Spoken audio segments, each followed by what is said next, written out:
So this time we'll be looking at Hercules from the first series of Hasbro Marvel Legends. The other figures that come in this series are Ultimate Iron Man, Planet Hulk, Banshee, Emma Frost, the Beast from X3, and the Build-A-Figure Annihilus. Right up here for Hercules, very small print. Also has some statistics here. Hercules first appears in Journey into Mystery Annual, or Thor Annual number 1, in 1963. His sculpt here kind of really captures the Bob Layton kind of design, at least I feel, with the face and the costume design. Yeah, there is a severe change in both quality of paint and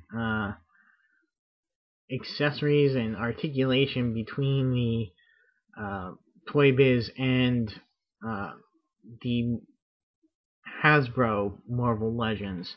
Not to say that they're worse or better, they're just different.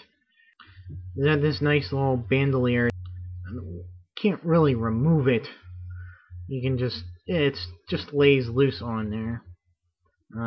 But it's a nice touch. He's got the Greek skirt, or whatever you would call it, and these leather thong thigh boots. The paint, it's kind of all over the place. You got different kind of shades. It's real orange in some spots, really light in other. Some of his veins have been painted in. For accessories, he comes with his mace, right there, his Mace of Power, with a H on there. He can store his mace in this little loop, like so, or this way, however way you want to store it. It kind of just sits there in his hand. It doesn't really fall out, but it tends to be loose in both hands. He's got a pretty nice ball joint on his head, so you can go left and right, up and down. He's got the regular shoulder joint, 360 in and out, rotated the bicep, double elbow bend. But here's where a lot of the figures differ. His hand, instead of having a joint or a rotating joint here, his hand is a ball joint, so it rotates and bends. I'd much rather have the rotation here and then the bend at the wrist. He has abdominal articulation and waist articulation. His legs go forward and back as well as in and out, but they're quite limited by the skirt. This leg is a little bit looser than this leg. You can't have him closer like that, but he kind of looks silly there. So I just spread them out as far as they can, like they were meant to. He has double knee joints. Rotates at the thigh, upper thigh. He bends here at the ankle. There is a little bit of pivot at the ankle too. I really do like what they've done with the character for the past few years with the Incredible Hercules series by Greg Pak and Fred Van Lente. Wonderful, funny, just great adventure. Hercules is based on the actual Greek mythological Hercules, and in the Marvel Universe, all that mythology actually happened.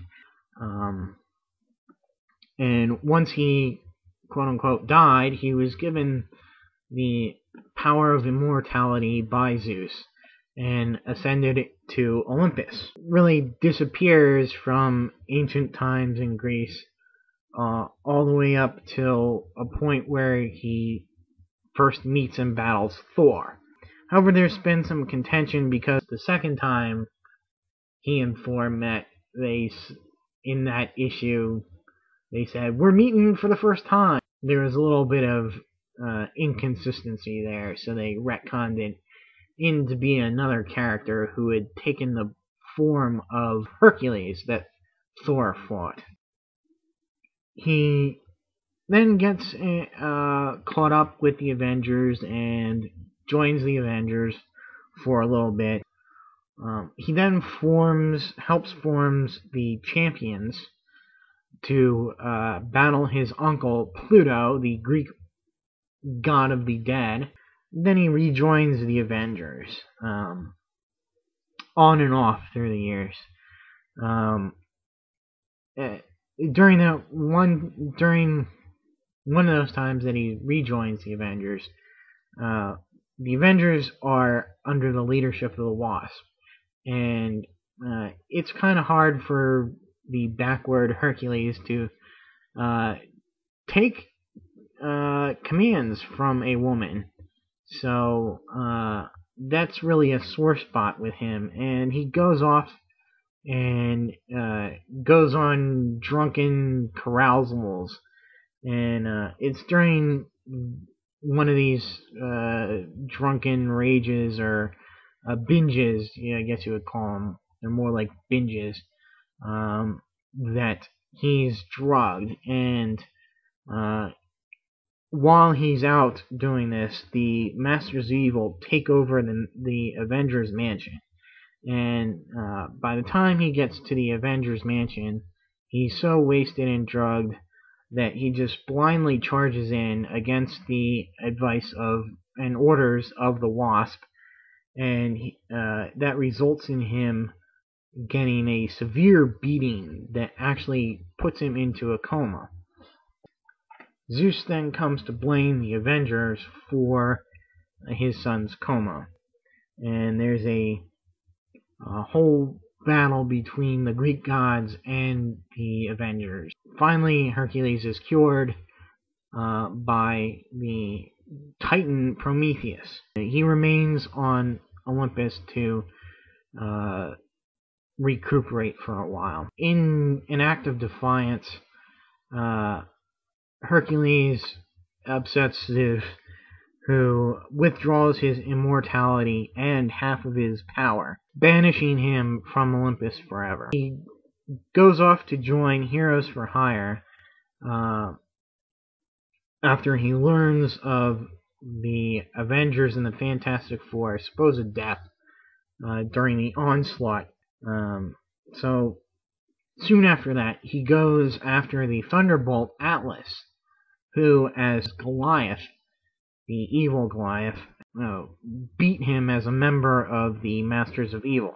Hawkeye, who used to be very good friends with Hercules, steps in between them, and Hercules basically ends their friendship over that.